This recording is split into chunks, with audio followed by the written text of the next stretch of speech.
जय हिंद बच्चों। आज हम सब्जेक्ट केमिस्ट्री 11th क्लास का अध्याय 8 रेडॉक्स रिएक्शन का दूसरा पार्ट पढ़ाने जा रहे हैं। पहले पार्ट में मैंने बताया था रेडॉक्स रिएक्शन क्या है। आज का टॉपिक है टाइप्स ऑफ रेडॉक्स रिएक्शन।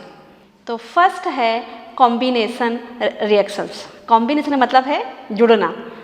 जब कोई तत्व या कंपाउंड, दो या दो से अधिक तत्व आपस में मिलकर कोई एक कंपाउंड बनाते हैं, उन्हें हम कॉम्बिनेशन रिएक्शंस कहते हैं। अब यहाँ ये देखना है कि उस रिएक्शन में ऑक्सीकरण अपचयन हो रहा है या नहीं। जरूरी नहीं है सभी कॉम्बिनेशन रिएक्शन रेडॉक्स रिएक्शन हैं। तो आज हम दोनों का एग्जाम्पल ले रहे हैं। एक वे कॉम्बिनेशन रिएक्शन जिनमें रिडक्शन और ऑक्सीडेशन हो रहा है, दूसरा वो हैं जिनमें कॉम्बिनेशन रिएक्शन तो हैं लेकिन उनमें ऑक्सीकरण और अपचयन नहीं हो रहा है। तो आइए हम इस अभिक्रिया को बोर्ड पर समझते हैं। तो कॉम्बिनेशन रिएक्शन मतलब योगात्मक अभिक्रिया। सपोज करो ए और बी कोई दो एलिमेंट हैं और ये आपस में मिलकर एक नया सब्सटेंस बनाते हैं सी। अभी यहाँ चेक करना है कि ये रेडॉक्स रिएक्शन है कि नहीं। तो इसका हमने एक एग्जाम्पल दिया, कार्बन रिएक्ट विथ ऑक्सीजन। जब कार्बन ऑक्सीजन से अभिक्रिया करता है तो कार्बन डाइऑक्साइड बनाता है। कार्बन क्या है? सॉलिड फॉर्म में है और ऑक्सीजन गैस है। अगर रेडॉक्स रिएक्शन है तो ये जो रिएक्टेंट हैं, इन रिएक्टेंट का एलिमेंट्री फॉर्म में होना ज़रूरी है। Both should be elementary form. तो जब एलिमेंट्री फॉर्म होंगे तो इनकी जो ऑक्सीडेशन नंबर क्या होगी? कार्बन की 0। और ऑक्सीजन में भी ऑक्सीजन आपस में ज्वाइन होते हैं तो इनकी भी ऑक्सीकरण संख्या 0 हो जाती है। अगर सिंगल ऑक्सीजन है तो भी 0 होती है। सामान्यतः बताया है मैंने कि ऑक्सीजन की ऑक्सीकरण संख्या -2 होती है, लेकिन एटम फॉर्म में हो या गैसियस फॉर्म में हो तो उस समय ऑक्सीजन की ऑक्सीकरण संख्या 0 होती है। अभी कार्बन से कार्बन डाइऑक्साइड फॉर्म हुआ, देखो यहाँ ऑक्सीजन की -2 है और कार्बन की क्या है? +4 है। तो 0 से +4 गए, मतलब इसकी जो बैलेंसी है वो इंक्रीज हो गई, ऑक्सीकरण संख्या बढ़ गई। जब ऑक्सीकरण संख्या बढ़ जाती है तो क्या होता है? ऑक्सीडेशन। यहाँ 0 से ऑक्सीजन का क्या हो गया? -2, मतलब कम हो गई। तो इस जगह ये क्या हो गया? रिडक्शन। तो जब बैलेंसी कम होती है, ऑक्सीकरण संख्या कम हो जाती है तो अपचयन होता है, और जब बढ़ जाती है तो ऑक्सीकरण होता है। इस तरह से हम पता लगा सकते हैं कि इस योगात्मक अभिक्रिया में ऑक्सीकरण अपचयन हो रहा है नहीं। तो जरूरी नहीं है कि सारी अभिक्रियाओं में ये हो। जैसे एक एग्जाम्पल मैंने ये लिया, calcium oxide react with oxygen. ये क्या बनाया? Calcium carbonate. ये दोनों मिलके CaCO3 ये बनाया। कैल्शियम कार्बोनेट एक स्टेबल कंपाउंड है, तो यहाँ ना ऑक्सीकरण हो रहा है ना ही अपचयन हो रहा है। तो सभी कॉम्बिनेशन रिएक्शन में रेडॉक्स रिएक्शन हो ये कोई ज़रूरी नहीं है। तो ये फर्स्ट टाइप था। सेकंड है डिकम्पोजिशन रिएक्शन। डिकम्पोज विघटित होना, विघटित या विघटन होने वाली अभिक्रिया। जब कोई एक कंपाउंड टूटकर दो या दो से अधिक न्यू कंपाउंड फॉर्म करता है या न्यू आयंस बनाता है, उन्हें हम बोलते हैं डिकम्पोजिशन रिएक्शन। जैसे यहाँ मैंने लिया सोडियम हाइड्राइड। सोडियम हाइड्राइड को जब हम गर्म करते हैं तो यह सोडियम और हाइड्रोजन में टूट जाता है। तो सोडियम हाइड्राइड में हम यहाँ इसका ऑक्सीकरण संख्या निकालते हैं। तो आवर्त सारणी में सोडियम फर्स्ट ग्रुप के एलिमेंट्स होते हैं, उन सब की ऑक्सीजन कितनी होती है? 1। हाइड्रोजन की भी 1 होती है, लेकिन ये हाइड्राइड फॉर्म में है तो इसकी ऑक्सीजन संख्या -1 होती है। तो सोडियम यहाँ +1 से सोडियम क्या हो गया? 0 हो गया, मतलब इसकी ऑक्सीकरण संख्या कम हो गई। तो ये क्या हो जाएगा? रिडक्शन। हाइड्रोजन की ऑक्सीकरण संख्या क्या हो गई? 0। -1 से 0 हुई तो मतलब बढ़ गई, तो ये क्या हो गया? ऑक्सीकरण। तो इस तरह से हम ऑक्सीकरण नंबर के आधार पर देख के पता लगा सकते हैं कि कहाँ ऑक्सीकरण हो रहा है, कहाँ अपचयन हो रहा है। तो यहाँ कोई एक कंपाउंड था, ये कंपाउंड ब्रेक होके दो नए सोडियम और हाइड्रोजन में टूटता है। तो यहाँ सोडियम का रिडक्शन हो रहा है और हाइड्रोजन का ऑक्सीकरण हो रहा है, तो इसे क्या बोलेंगे? Decomposition reaction. थर्ड है डिस्प्लेसमेंट रिएक्शन। डिस्प्लेसमेंट का मतलब है कोई पावरफुल एलिमेंट आके जो वीक है उसको वहाँ से रिप्लेस करता है, वहाँ से हटा देता है। तो सपोज करो X react with by Z, तो जब ये X कैसा है? मोर रिएक्टिव, बाई से ये ज़्यादा क्रियाशील है, तो ये X बाई को भगा देगा। तो यहाँ क्या बन जाएगा? ये XZ प्लस बाई। तो जो भी रिएक्ट कर रहा है वो इससे पावरफुल होना चाहिए, अधिक क्रियाशील होना चाहिए। तो हमने लिया यहाँ पर एग्जाम्पल में जिंक। जब जिंक कॉपर सल्फेट से अभिक्रिया करता है तो जिंक कॉपर से अधिक क्रियाशील है, तो ये जिंक कॉपर सल्फेट के सॉल्यूशन में कॉपर को हटा देता है और खुद ज्वाइन हो जाता है। तो Zn सल्फेट प्लस कॉपर। यहाँ देखिए Zn, यहाँ Zn की से ये क्या बना? Zn सल्फेट, ठीक है। और ये यहाँ कॉपर का था, वहाँ कॉपर क्या हो गया? 0। तो इसमें ये हो गया आपका ऑक्सीडेशन और ये हो गया reduction. Disproportionation reaction. Displacement reaction में कोई अणु या आयन दूसरे अणु आयन को विस्थापित करता था, लेकिन ये असंगत प्रकार की अभिक्रिया हैं। इनमें भी रेडॉक्स अभिक्रिया की तरह व्यवहार कर रही हैं, कभी भी किसी की ऑक्सीडेशन नंबर चेंज हो जाती है। जैसे लिया हमने पानी लिया और पानी को मैंने जब गर्म किया तो पानी प्लस ऑक्सीजन गैस में कन्वर्ट हुआ। यहाँ हाइड्रोजन की ऑक्सीकरण संख्या है 1 और ऑक्सीजन की -1, ठीक है। अब जब ये ब्रेक होता है तो हाइड्रोजन की तो +1 हुई, लेकिन ऑक्सीजन की देखिए -1 से -2 मतलब कम हो गई। तो ये अगेन जब ऑक्सीजन नंबर कम होता है तो क्या होता है? रिडक्शन। हाइड्रोजन में कोई चेंज नहीं हो रहा है, लेकिन ऑक्सीजन में देखिए यहाँ पर भी ऑक्सीजन की -1 से यहाँ 0 हो गई, मतलब एक ही अणु में यहाँ ऑक्सीजन की -1 है और यहाँ है 0, मतलब पहले से इंक्रीज हो गई। तो ये क्या हो गया? ऑक्सीडेशन। तो ये असंगत व्यवहार को प्रदर्शित करती है, जैसा इसका नाम है डिसप्रपोर्शनेशन रिएक्शन। ऐसी रिएक्शन जो अपने एबनॉर्मल बिहेवियर को प्रदर्शित करती हैं। तो यही दोनों, मतलब हाइड्रोजन में तो कोई चेंज नहीं हो रहा है, तो यहाँ ना ऑक्सीकरण हो रहा है ना अपचयन हो रहा है, लेकिन ऑक्सीजन में दोनों ही हो रहा है, रिडक्शन भी हो रहा है और ऑक्सीडेशन हो रहा है। इस तरह से रेडॉक्स रिएक्शन को 4 पार्ट्स में डिवाइड किया था: कॉम्बिनेशन, डिकम्पोजिशन, डिस्प्लेसमेंट और डिसप्रपोर्शनेशन रिएक्शन। ये 4 अभिक्रियाएं हो गई हैं। नेक्स्ट टॉपिक है balancing of redox reaction. Redox reaction को आप कैसे बैलेंस करेंगे? तो इन रिएक्शन को बैलेंस करने के लिए 2 मेथड हैं। पहली थी ऑक्सीडेशन नंबर मेथड, जो अभी अपन कर चुके हैं कि ऑक्सीडेशन नंबर के देख के कहाँ अगर बढ़ रहा है तो ऑक्सीडेशन है, अगर ऑक्सीडेशन नंबर कम हो रहा है तो रिडक्शन है। तो पहली ये मेथड ये थी। सेकंड मेथड है आयन इलेक्ट्रॉन मेथड।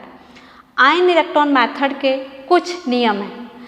वो नियम में फर्स्ट है प्रत्येक परमाणु की ऑक्सीकरण संख्या निकालना। सबसे पहले आप रिएक्शन लिखेंगे और उस रिएक्शन में सभी की, चाहे वो क्रियाकारक हो या क्रियाफल हो, उन सभी की ऑक्सीकरण संख्या निकालेंगे। सेकंड है ऑक्सीकरण अपचयन की दोनों अर्ध समीकरण, हाफ सेल मिलके फुल अभिक्रिया बनाते हैं, तो दोनों अर्ध समीकरण को लिखेंगे और उसमें इलेक्ट्रॉन को संतुलित करेंगे। तीसरा है अम्लीय माध्यम में, अगर अभिक्रिया अम्लीय माध्यम में हो तो जिस ओर ऑक्सीजन की कमी हो रही है वहाँ H2O को जोड़ते हैं। मतलब ऑक्सीजन को बैलेंस करने के लिए हम उतने ही वाटर मॉलिक्यूल्स या पानी के अणुओं को जोड़ देते हैं, तथा जिस ओर हाइड्रोजन की कमी हो वहाँ हाइड्रोजन आयन जोड़ते हैं। मतलब ऑक्सीजन की कमी है तो H2O जोड़ेंगे और हाइड्रोजन की कमी हो तो हाइड्रोजन आयन जोड़ते हैं। लेकिन क्षारीय माध्यम में इलेक्ट्रॉन की कमी हो तो OH नेगेटिव जोड़ते हैं तथा हाइड्रोजन की कमी हो तो H2O को जोड़ते हैं। तो ये मेन नियम थे आयन इलेक्ट्रॉन मेथड्स के द्वारा किसी भी अभिक्रिया को बैलेंस करने के। एक उदाहरण के द्वारा हम इस मेथड को समझाने का प्रयास कर रहे हैं। तो आयन इलेक्ट्रॉन मेथड के द्वारा हम किसी भी अपक्रिया को कैसे बैलेंस करेंगे। तो ये हमारा एक अपक्रिया का एग्जाम्पल है SnCl2 plus AuCl3 is equal to Au plus SnCl4। ये दोनों हैं। तो सबसे पहले हम क्या करेंगे, सभी की ऑक्सीकरण संख्या निकालेंगे पहला नियम के आधार पर। तो Sn में यहाँ 2 है और Sn2 यहाँ Sn4 में कन्वर्ट हुआ, तो ये Sn+2 है और इधर Sn+4 है, मतलब इसकी ऑक्सीकरण संख्या 4 है और इसकी ऑक्सीकरण संख्या 2 है। मतलब यहाँ क्या हो गया, ऑक्सीकरण हो गया, बैलेंसी बढ़ गई, +2 से +4 हो गई। सेकंड, यहाँ क्लोराइड का नहीं लेंगे कि क्लोराइड दोनों तरफ सेम है, तो ना इसका ऑक्सीकरण हो रहा है और ना ही इसका अपचयन हो रहा है। अभी चलते हैं गोल्ड। Au यहाँ +3 है, Au+3 से यहाँ Au 0 हो रहा है, तो 3 इलेक्ट्रॉन से यहाँ कमी हो रही है, तो ये क्या हो जाएगा, रिडक्शन। सेम हमने इन दोनों अपक्रियाओं को आधा हाफ सेल जो अपक्रिया है उसको नीचे दोबारा लिखेंगे। तो पहला हमने निकाल लिया किसमें ऑक्सीकरण संख्या बढ़ रही है और किसमें घट रही है। फिर सेकंड नियम के आधार पर हम लिखेंगे, दोनों अपक्रियाओं को लिखेंगे। तो Sn2 से Sn+4 में कन्वर्ट हो रहा है, प्लस Au+3 से Au 0 में, तो इसकी आगे लिखेंगे Sn में Sn का ऑक्सीकरण हो रहा है और गोल्ड का रिडक्शन हो रहा है। अब हम इलेक्ट्रॉन को बैलेंस करेंगे। यहाँ इलेक्ट्रॉन, यहाँ 2 थे, यहाँ +4 है और यहाँ 3 है और यहाँ 0 है, तो इस अपक्रिया में हमने क्रॉस मल्टीप्लाई किया, तो 3 का मल्टीप्लाई यहाँ करेंगे तो थ्राइस Sn होगा, ये मैं लिख दिया थ्राइस Sn। प्लस हम इन दोनों को इस तरफ लिख रहे हैं और इन दोनों को इस तरफ लिखेंगे, तो थ्राइस का इसमें मल्टीप्लाई किया तो थ्राइस Sn+2 और इसमें 2 का इसमें मल्टीप्लाई करेंगे तो ट्वाइस Au3। यहाँ इसमें मल्टीप्लाई करेंगे, कितने इलेक्ट्रॉन्स की कमी है, 3, तो 2 3 जा 6, यहाँ 6 इलेक्ट्रॉन हो गए। सेम इधर भी देखिए थ्राइस Sn, ये थ्राइस Sn प्लस यहाँ 3 2 जा 6 इलेक्ट्रॉन, ये 6 इलेक्ट्रॉन प्लस ट्वाइस Au, ये ट्वाइस Au। इस तरह से हमने दोनों में मल्टीप्लाई कर लिया। अभी देखते हैं ये 6 इलेक्ट्रॉन और ये 6 इलेक्ट्रॉन कैंसिल हो गए, तो यहाँ से क्या बचा, thrice Sn2 plus twice Au+3 is equal to यहाँ थ्राइस Sn4 और यहाँ ट्वाइस Au।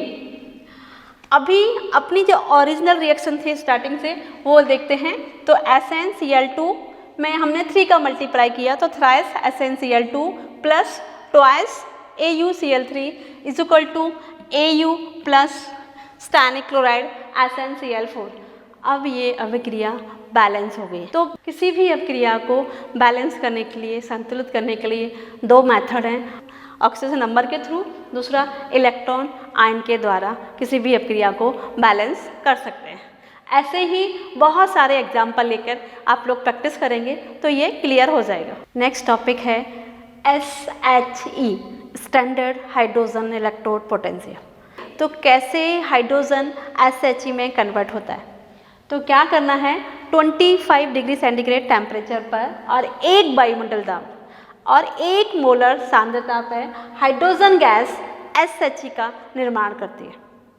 तो हम एक उपकरण देखते हैं। इसमें क्या करना है, प्लेटिनम बार को इस ग्लास ट्यूब के अंदर से डालते हैं और इसमें एक प्लेटिनम का बार से इस टुकड़े को प्लेटिनम की जो टुकड़ा है उससे इसको हैंग कर देते हैं और इसके अंदर मर्क्यूरी पारा उसको फिल करते हैं। अब पारा ही क्यों लेते हैं, एक तो पारा लिक्विड है, पारा की धातु जो लिक्विड है, प्लस बहुत जल्दी टेम्परेचर को शो करती है। इन 2 कारणों से हम इसमें पारा को फिल करते हैं और यहाँ से हम हाइड्रोजन गैस प्रवाहित करते हैं। जब ये गैस हाइड्रोजन गैस प्रवाहित करते हैं तो यहाँ प्लेटिनम है, प्लेटिनम इस हाइड्रोजन को एब्जॉर्ब कर लेता है, अधिशोषित कर लेता है। अब यहाँ प्लेटिनम ही क्यों लिया, प्लेटिनम एक तो डी ब्लॉक संक्रमण तत्व धातु है प्लस अक्रिय धातु है, किसी से क्रिया नहीं करती, तो अगर ये क्रिया कर लेगी तो हमारा उपकरण डिस्टर्ब हो जाएगा, इसलिए हमने यहाँ अक्रिय धातु का उपयोग किया। तो ये हाइड्रोजन गैस को अधिशोषित कर लेती है और यहाँ जो सॉल्यूशन है वो HCl का सॉल्यूशन भरा हुआ है जिसकी सांद्रता 1 मोलर है। तो 1 मोलर सांद्रता है, टेम्परेचर रूम टेम्परेचर है और 1 वायुमंडल दाब है। तो उस समय हाइड्रोजन गैस किसका निर्माण कर रही है? SEHE, स्टैंडर्ड हाइड्रोजन इलेक्ट्रोड का। अगर हमें दूसरी किसी धातु का या किसी सेल का निकालना हो तो इससे ज्वाइन करके हम किसी भी सेल का SHE निकाल सकते हैं। और कैसे रिडॉक्स रिएक्शन से ये रिलेटेड है, तो यहाँ भी हाइड्रोजन गैस ही है। कैसे SHE? तो देखिए ऑक्सीडेशन कहाँ हो रहा है? हाइड्रोजन गैस जब हम यहाँ से प्रभावित करते हैं तो इसके द्वारा प्लेटिनम के थ्रू वो एब्जॉर्ब हो रही है और 2s पॉजिटिव प्लस 2 इलेक्ट्रॉन को ये रिलीज करती है। ये 2 इलेक्ट्रॉन जो इसमें HCl के द्वारा जो हाइड्रोजन गैस निकलती है वो इसको एब्जॉर्ब कर लेता है। तो 2H plus 2C is equal to H2। तो यहाँ प्लस से इसकी क्या हो जाएगी? 0, तो कम हो गई, तो मतलब ये रिडक्शन हो गया। यहाँ ऑक्सीडेशन, मतलब इस कंटेनर के अंदर दोनों ही अभिक्रियाएं हो रही हैं, ऑक्सीडेशन भी हो रहा है और रिडक्शन भी हो रहा है। तो SHE रिडॉक्स अभिक्रिया का एक बहुत अच्छा एग्जाम्पल, बहुत अच्छा उदाहरण है। इस तरह से हम अगर कंप्लीट रिएक्शंस लिखनी होती है तो हम इसको ऐसे लिखेंगे। देखिए ये कंप्लीट रिएक्शंस मैंने लिखी है। H2, ये H2 कहाँ से आया? प्लेटिनम से, प्लेटिनम के द्वारा आया। और ये जो H आयन है वो जो HCl के सॉल्यूशन से आया। तो ये दोनों मिलकर H2S गैस बनाते हैं। इस तरह से स्टैंडर्ड हाइड्रोजन पोटेंशियल का निर्माण होता है। नेक्स्ट है classification of redox reaction. Redox reaction मुख्यतः 2 प्रकार की होती हैं, डायरेक्ट रेडॉक्स रिएक्शन और indirect redox reaction. Direct redox reaction का मतलब है एक ही कंटेनर में, जब एक ही वेसल में दोनों अभिक्रियाएं होती हैं, ऑक्सीडेशन और रिडक्शन, उनको बोलते हैं डायरेक्ट रेडॉक्स रिएक्शन। जैसे एक कंटेनर लिया, इस कंटेनर में हमने कॉपर सल्फेट फिल कर दिया और ऊपर से उसमें एक जिंक की रॉड डाल दी। तो जैसे ही जब हम इसमें करंट पास करेंगे तो जिंक से इलेक्ट्रॉन, जिंक रॉड जो धीरे धीरे इसमें डिजॉल्व हो जाएगी। तो जिंक प्लस ये कॉपर सल्फेट जो इसमें मैंने फिल किया है, ये वो हो गया, इलेक्ट्रोलाइट है, ये ब्रेकअप हो गया कॉपर और सल्फेट आयन में। तो ये कॉपर सल्फेट, तो जिंक इनसे रिएक्ट करके क्या बनाएगा? Zinc plus sulphate ion plus copper. तो ये कहाँ से आया था? ये कॉपर सल्फेट। ये क्या है? हमारा विद्युत अपघट्ट, विद्युत अपघट्ट जो आपने सेल के अंदर लिया है, ठीक है। तो जिंक कॉपर से क्रिया करेगा, तो ये तो पावरफुल है। तो जिंक प्लस 2, जिंक के ऊपर 2 इलेक्ट्रॉन आ जाएंगे और कॉपर सॉलिड फॉर्म में रहेगा। सेम ये रिएक्शन है। इसमें जब हम अभिक्रिया स्टार्ट होती है तो ये जो कंटेनर है यहाँ हीट अप हो जाता है। क्या हो जाता है? गर्म हो जाता है। जब रिएक्शन स्टार्ट होती है तो जितनी भी जो हीट है वो डिस्ट्रॉय हो जाती है, उसका हम यूज़ नहीं कर पाते।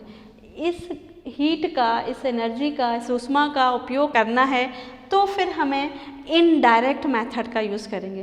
तो इनडायरेक्ट मेथड में जैसे गैल्वेनिक सेल है, हाँ वोल्टी सेल है, उसमें इस हीट का उपयोग हमने क्या किया?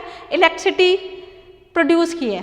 तो एक सही कंस्ट्रक्टिव वे में, एक रचनात्मक रूप में जो हमारी ऊर्जा बर्बाद हो रही थी उसका उपयोग किया है इनडायरेक्ट मेथड में, जिसे हम आगे गैल्वेनिक सेल में बताएंगे। तो यहाँ जिंक पर कोई चार्ज नहीं है और यहाँ जिंक पर 2+ हो गया, मतलब इसका ऑक्सीकरण हो गया।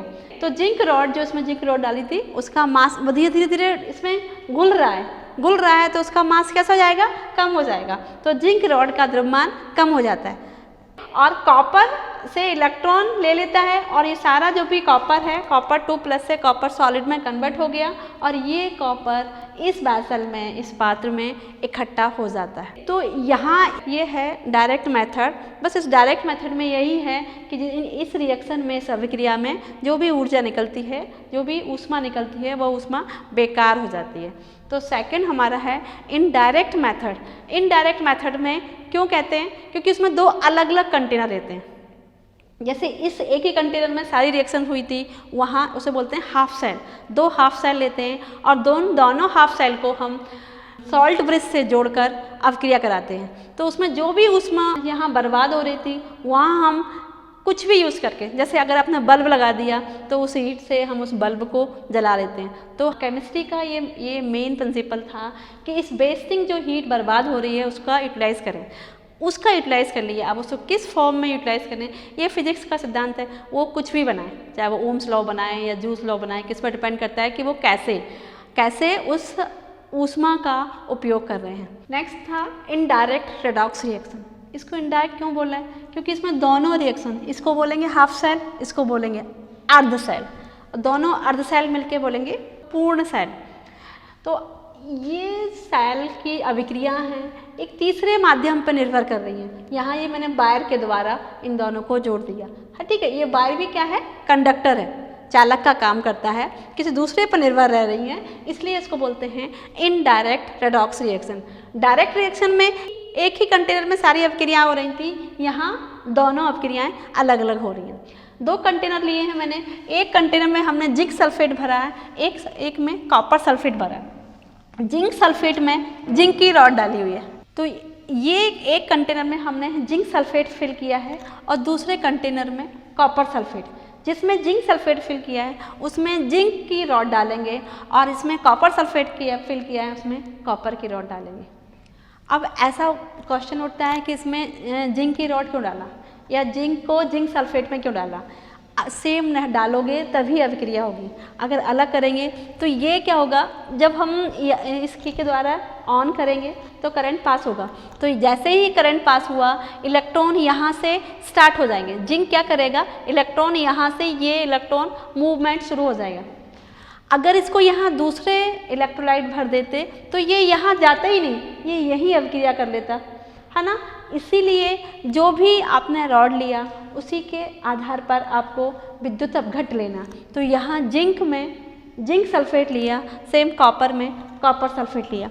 जब हम करंट पास करते हैं तो ये इलेक्ट्रॉन इस कंडक्ट के थ्रू, ये वायर के थ्रू स्पॉन्टेनियस है, ये स्वतः है, अभिक्रिया अपने आप चलती रहती है। तो इलेक्ट्रॉन यहाँ से मूवमेंट करेगा और इधर इलेक्ट्रॉन, ये जो सारे इलेक्ट्रॉन्स हैं वो इसमें कहाँ हो जाएंगे, इधर डिपॉजिट हो जाएंगे, ठीक है। तो ये क्या हो जाएगा, जो कॉपर की रॉड है वो थिकनेस बढ़ जाएगी और ये जो जिंक रॉड है वो धीरे धीरे कम हो जाएगी और ये ऐसे, मतलब जिंक रॉड का क्या हो रहा है, डिज़ोल्व हो रहा है, उसमें घुल जा रही है। तो उसकी जो मास है वो कम होता जाएगा और वो सारा यहाँ डिपॉजिट हो रहा है, तो इसकी थिकनेस बढ़ जाएगी।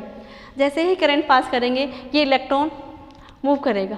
जब मूव करेगा तो जो वहाँ डायरेक्ट मेथड में जो हमारी हीट बेकार हो रही थी, ये हीट द्वारा ये क्या करेंगे, ये बल्ब जल जाएगा।